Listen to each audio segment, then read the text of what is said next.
영국의 조지 왕은 형의 뜻하지 않은 죽음으로 전혀 생각해 보지 않은 채 갑작스럽게 보위에 오르게 되었습니다. 그래서 그는 형의 죽음에 대한 슬픔과 더불어 준비되지 않은 상태에서 맡게 된 왕으로서의 과중한 책무가 너무나 힘들어서 시름이 그치지 않았습니다. 그러던 어느 날 왕은 작은 도시의 한 도자기 공장을 방문하게 되었습니다. 평소 도자기에 남다른 관심을 가지고 있던 왕은 모처럼 편안한 마음으로 도자기 공장 안을 둘러보았습니다.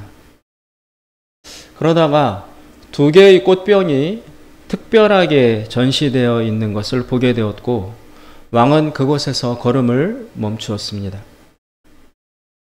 유심히 살펴보니 두 개의 꽃병은 완전히 동일한 재료에다가 크기와 디자인과 무늬까지 완벽히 똑같았습니다. 그러나 하나는 뛰어나게 아름다운 예술작품으로 손색이 없어 보였지만 다른 하나는 전혀 볼품이 없고 아무런 예술적 가치라고는 찾아볼 수 없는 초라한 느낌을 자아내고 있었습니다.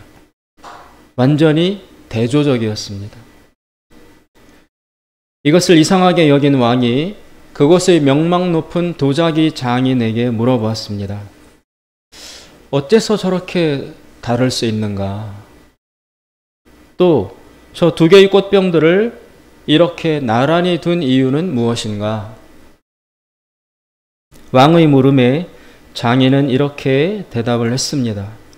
이유는 간단합니다.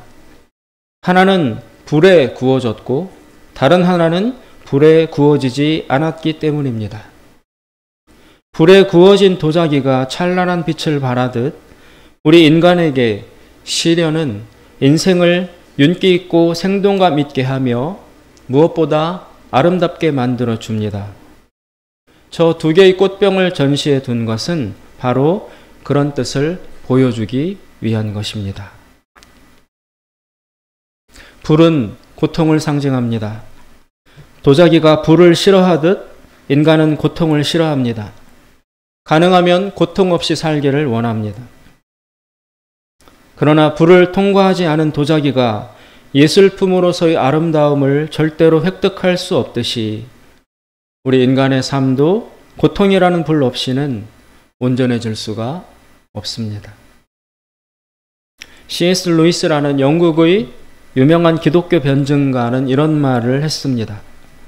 하나님은 우리가 기쁨과 쾌락 가운데 있을 때에는 낮은 소리로 속삭이시고 우리가 어려움에 처해 있을 때에는 양심을 통해 말씀하신다. 그러나 우리가 고통 가운데 있을 때에는 큰 소리로 외치신다. 따라서 고통은 귀먹어 있는 세상과 인간들을 불러 깨우는 하나님의 메가폰, 즉 하나님의 확성기이다. 오바댜서는 구약에서 가장 짧은 21절의 분량으로 구성되어 있습니다.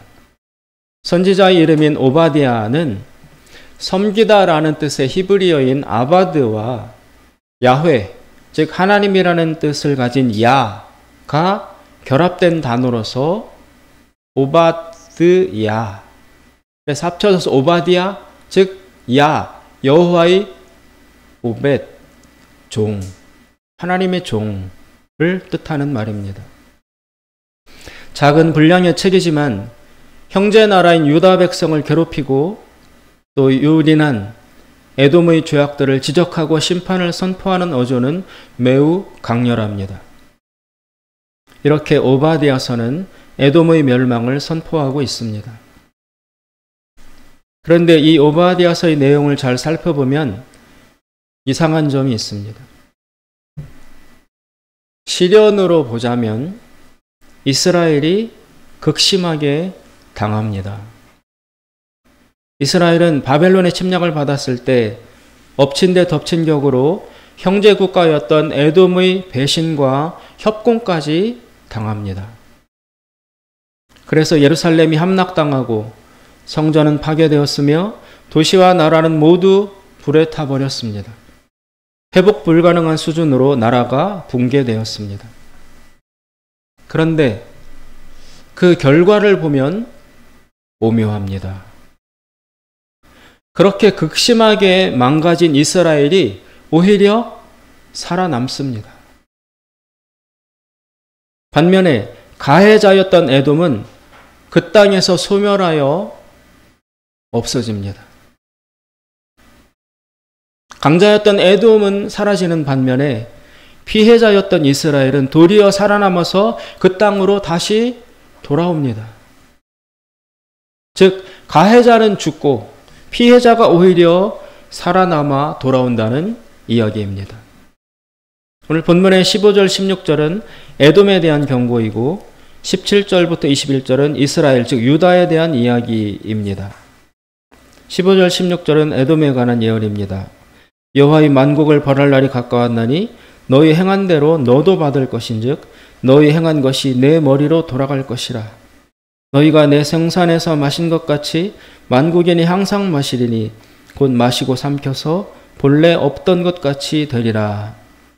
17절 유다를 향한 예언입니다. 오직 시온산에서 피할 자가 있으리니 그 산이 거룩할 것이요 야곱 족속은 자기 기업을 누릴 것이며, 또 21절 구원자들이 시온산에 올라와서 에서의 산을 심판하리니 나라가 여호와께 속하리라. 한마디로 고통은 이스라엘이 더 당했는데 이스라엘은 살아남고 이스라엘을 괴롭히는 갑질을 했던 에돔은 없어지게 된다는 것입니다. 이것이 가능한 일일까요? 지금 오바댜의 이 말씀은 예언입니다. 따라서 아직 이루어지지 않은 미래의 일을 말하는 것입니다. 게다가 지금 오바댜의 이 말씀을 듣는 사람들은, 그 대상들은 이스라엘 패망 후 전쟁 포로가 되어 예루살렘으로부터 먼 바벨론이라는 나라의 수도로 끌려와 있는 사람들입니다. 다시 말해서 지금 망해버린 조국을 떠나서 먼 이방 땅의 포로로 잡혀와 있는 비참한 상태로 살아남은 몇 안 되는 이스라엘의 잔존자들을 향하여 오바댜는 장차 에돔은 지도에서 사라지게 될 것이고 반면에 너희들 이스라엘은 예전처럼 다시 회복되어 우뚝 서게 될 것이다 라고 선언하고 있는 것입니다. 이 말을 듣는 당시 포로들의 마음은 어땠을까요? 심지어 자신들을 짓밟았던 에돔은 지금 이 순간에도 자기들 눈앞에서 여전히 건재한 상태에 있습니다. 아직도 에돔은 승승장구하고 있습니다. 바뀐 것이 없습니다. 그런데 예언자가 나타나서 에돔은 송두리째 뿌리 뽑혀서 눈앞에서 사라지게 될 것이라고 말하니 그것이 과연 현실로 받아들여질 수 있겠습니까? 동시에 자신들은 나라를 잃고 잡혀와 있는 기약 없는 패전 국가의 쓰레기와 같은 자들입니다. 자기들을 뒷받침해 줄 수 있는 어떤 국가 조직도 권력자도 군대도 없는 상태입니다. 패망의 쓰라린 고통은 여전히 진행 중입니다. 그렇기 때문에 예언자의 말이 전혀 실감이 나지 않습니다. 오히려 공허하게 들립니다. 더 심하게 말하면 놀리는 것처럼 들립니다. 감히 꿈도 꿀 수 없는 현실 앞에서 예언자는 너무나 얼토당토하는 장밋빛 비전을 이야기하고 있습니다. 그래서 더 비참합니다. 그렇다면 하나님은 왜 지금 이 적막한 포로들에게 이런 놀라운 말씀을 들려주시는가?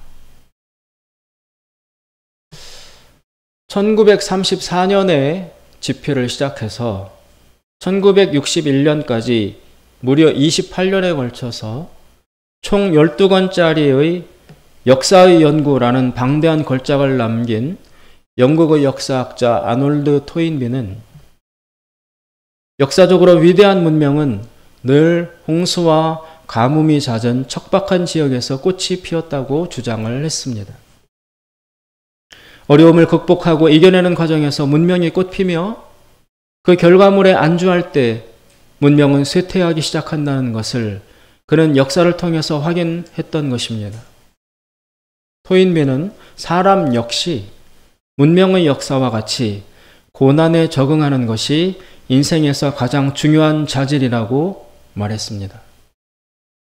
이 토인비에 따르면 사람은 크게 고난에 대하여 네 가지로 반응한다고 합니다. 첫째 부류는 고난이 없었던 옛 과거를 그리워하는 일에 몰두합니다.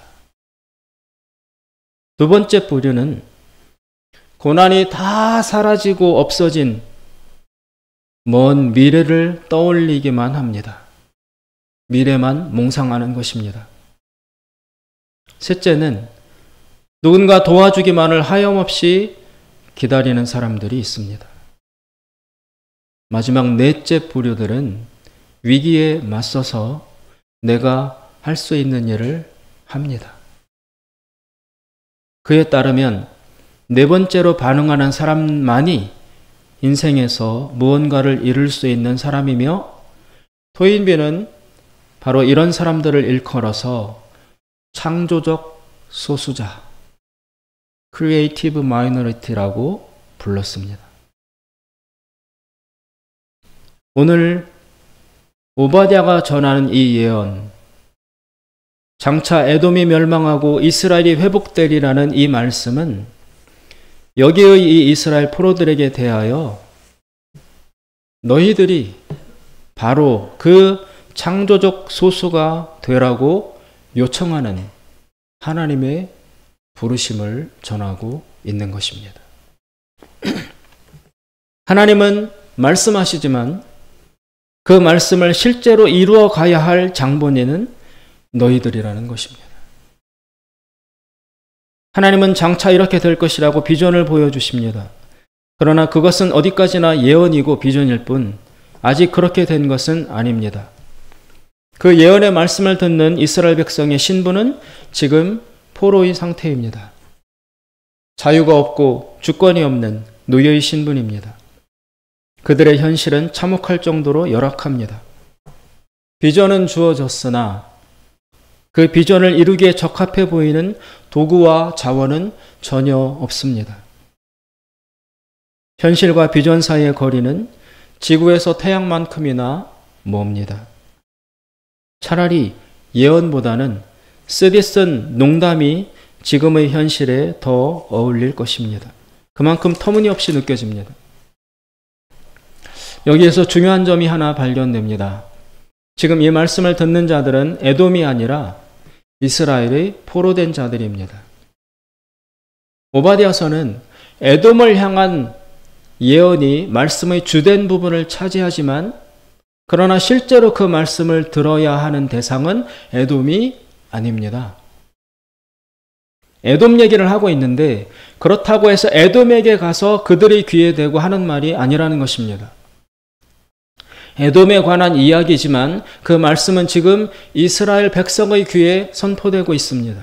따라서 이 말씀의 타겟은, 이 말씀이 공격하려고 하는 대상은 바로 이스라엘 사람들인 것입니다. 그런데 그 말씀의 내용 중에 이런 말이 나오고 있습니다. 아까 읽은 18절에 보시면 에돔에는 남은 자가 없을 것이다 라는 말씀이 나옵니다. 18절을 보시면 야곱 족속은 불이 될 것이요 요셉 족속은 불꽃이 될 것이며 에소 족속은 초계가 될 것이라. 그들이 그의 위에 붙어서 그를 살을 것인즉 에서 즉 에돔 족속에 남은 자가 없으리니 이는 여호와께서 말씀하셨음이니라. 그런데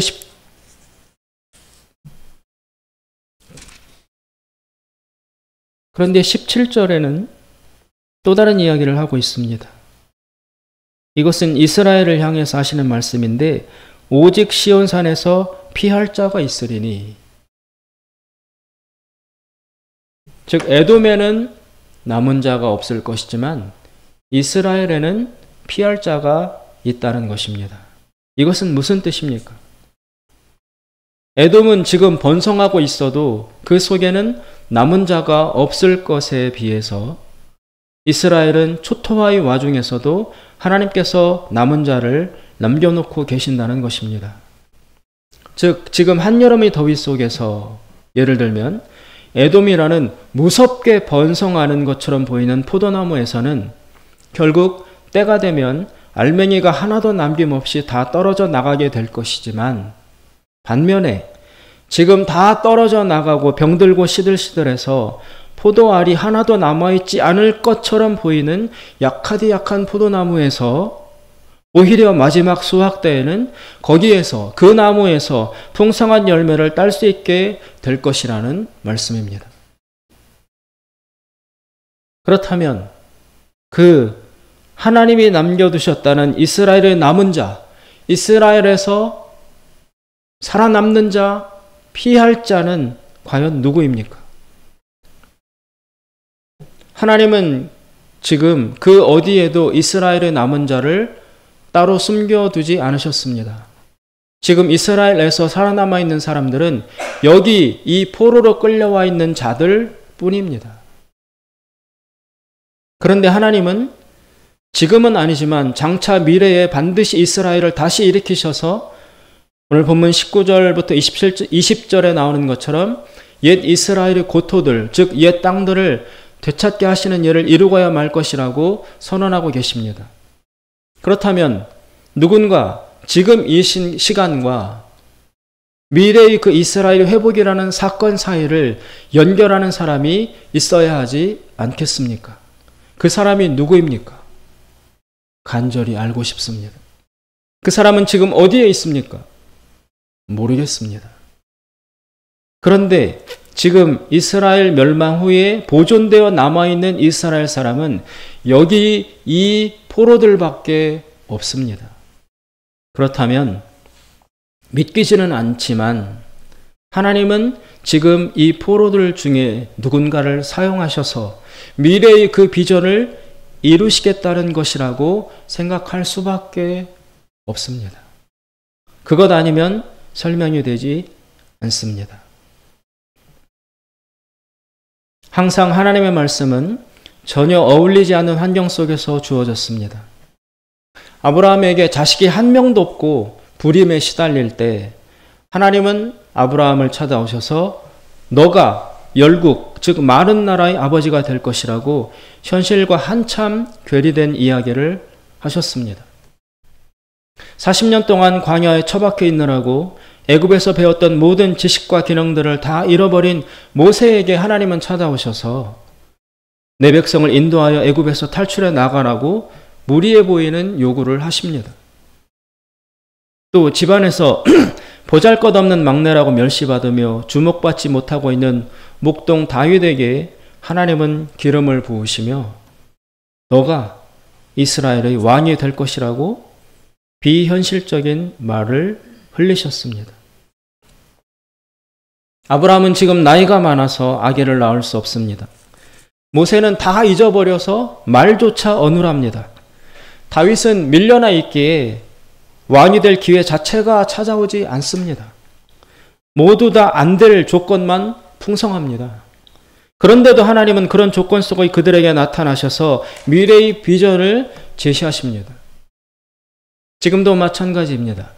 나라는 다 망해서 없어지고 그나마 목숨을 건진 자들은 적국의 포로로 끌려와서 비천한 생활을 겨우 이어가고 있습니다. 성전은 무너지고 영광은 사라졌습니다. 조직도 무기도 돈도 다 빼앗겼습니다. 그런데 하나님은 장차 이스라엘이 일어나 에돔을 심판하고 옛날보다 더 많은 땅들을 차지하게 될 것이라고 말씀하고 계십니다. 이 도저한 격차, 이 엄청난 갭을 도대체 어떻게 메꾸어야 하는가? 하나님이 말씀하신 꿈을 꾸기에는 현실이 너무 열악합니다. 누울 자리를 보고 다리를 뻗으라고 했는데 누울 자리 자체가 없습니다.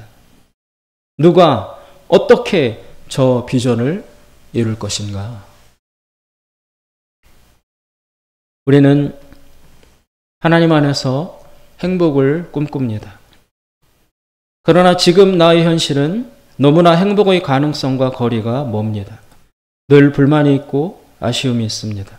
늘 고통과 슬픔에서 벗어나지 못합니다. 어떻게 해야 할 것인가? 답은 하나님 말씀에 나를 붙잡아 매는 수밖에 없습니다. 말씀이 나를 이겨야 합니다. 내가 말씀을 이기면 변화는 일어나지 않습니다. 말씀이 나를 지배하도록 해야 합니다. 말씀이 내 생각을 이겨야 합니다. 내 감정과 생각이 말씀보다 더 강하면 하나님의 계획과 은혜는 나에게서 실현될 수 없습니다. 하나님 말씀이 내 생각보다 더 강해야 합니다. 그렇게 되기까지 말씀에 나를 붙들어 매야 합니다. 엘리자베스 엘리엇이라는 여인이 있습니다. 그녀의 남편은 그들이 5년 동안 연애한 후 결혼한 지 불과 27개월, 2년이 지났을 때 남미 에콰도르의 인디언 지역에 선교하러 갔다가 그 부족의 마을에 들어간 첫날 그곳의 현지 인디언들에게 무참히 창에 찔려 살해당했습니다. 남편이 죽었다는 그 소식을 들었을 때 그녀에게는 10개월짜리 딸이 있었습니다.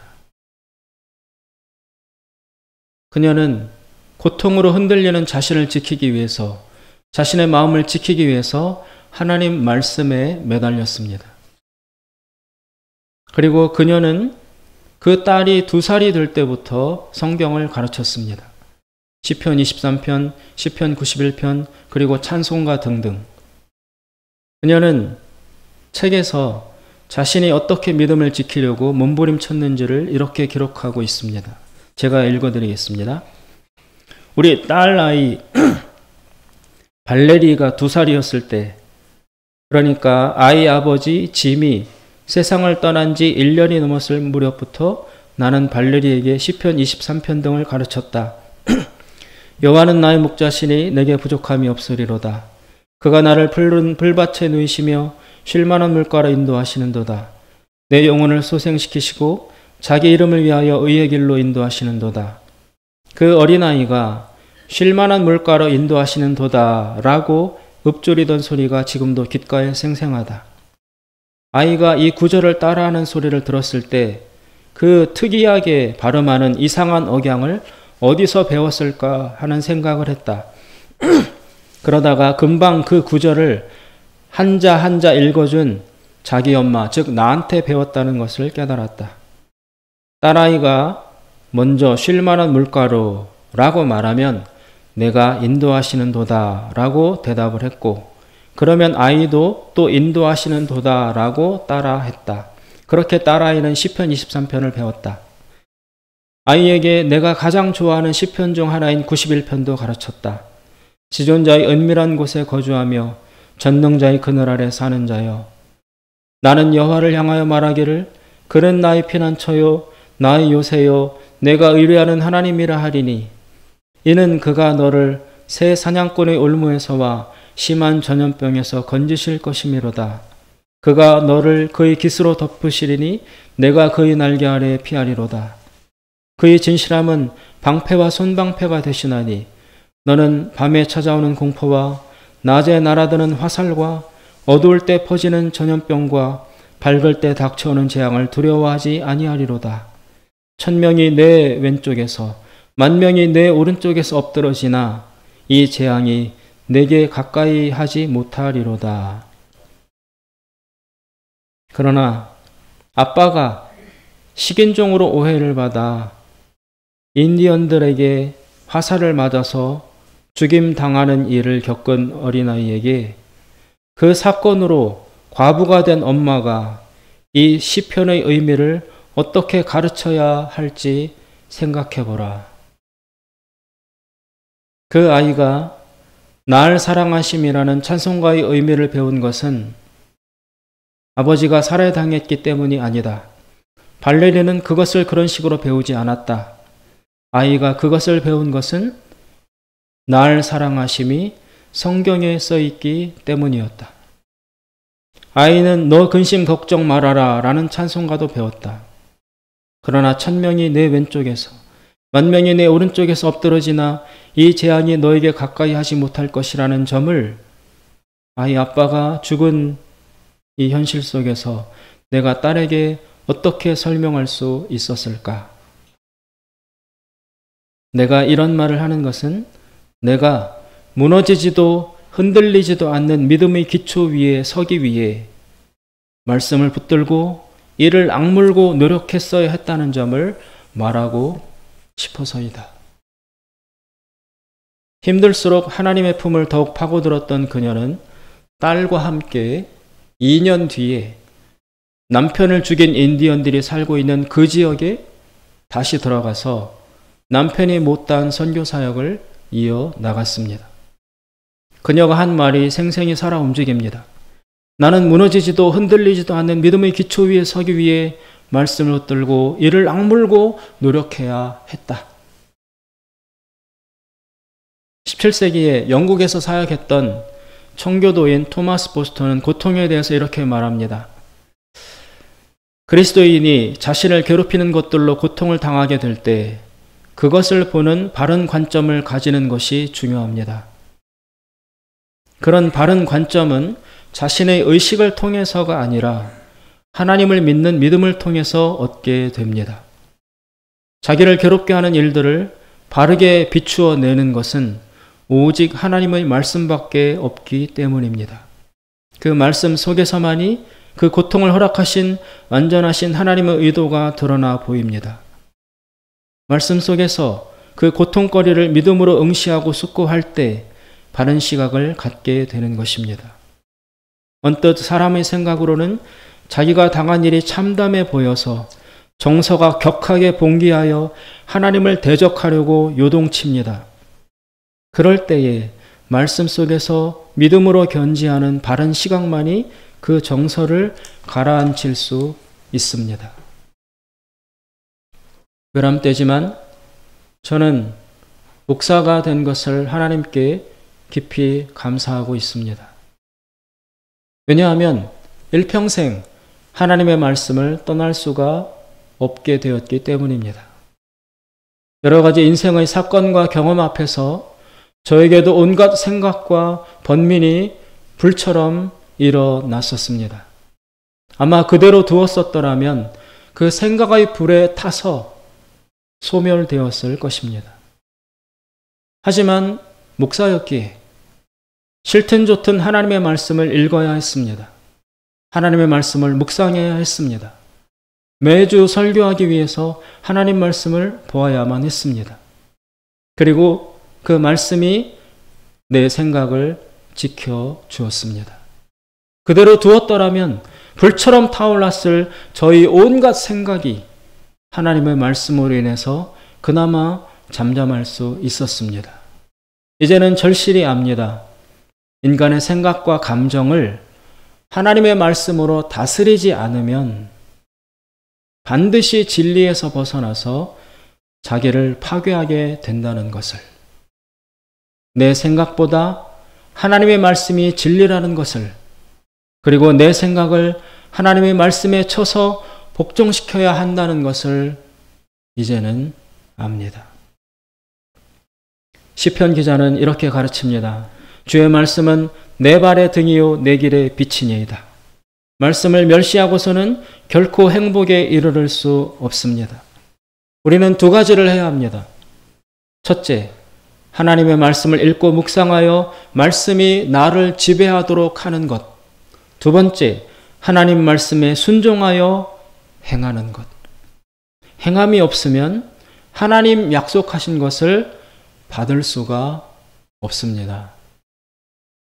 하나님이 약속하시고 주고자 하시는 것을 받지 못하면 영적인 힘이 없어서 살아있는 신앙생활을 계속해 나갈 수가 없습니다. 유다의 멸망 후 바벨론의 포로로 잡혀와 있던 이스라엘의 현재 남은 자들은 꿈도 없고 힘도 없었습니다. 말 그대로 모든 것을 빼앗기고 절망에 묶여있는 포로 그 자체였습니다. 그런데 그런 사람들에게 선지자들의 예언의 말씀이 들려왔습니다. 장차 이스라엘이 회복되고 포로였던 자들은 그 이스라엘 땅으로 다시 돌아가게 된다는 것입니다. 너무나 비현실적인 일이고 허무맹랑한 말로 들려왔습니다. 그들은 이렇게 생각했습니다. 우리 같은 무력한 포로들만 남았는데 어떻게 이스라엘을 다시 회복시킬 수 있단 말인가? 내가 나를 잘 아는데, 내가 이 현실을 너무나 정확히 꿰뚫어 보고 있는데 어떻게 그런 일이 일어날 수 있는가? 그런 꿈 같은 일은 일어날 수 없다. 그러나 어느 순간부터 그들은 다르게 행동하기 시작했습니다. 자기 생각이 아니라 하나님의 말씀에 자신을 붙들어 매는 것이었습니다. 하나님의 말씀은 살았고 운동력이 있기에, 하나님의 말씀은 성령의 검이기에 하나님 말씀에 나를 붙들어내면 말씀이 일하시기 시작합니다. 말씀을 인정하고 말씀에게 주권을 드리자 말씀이 이 오합지졸 같은 포로들을 지배하기 시작했습니다.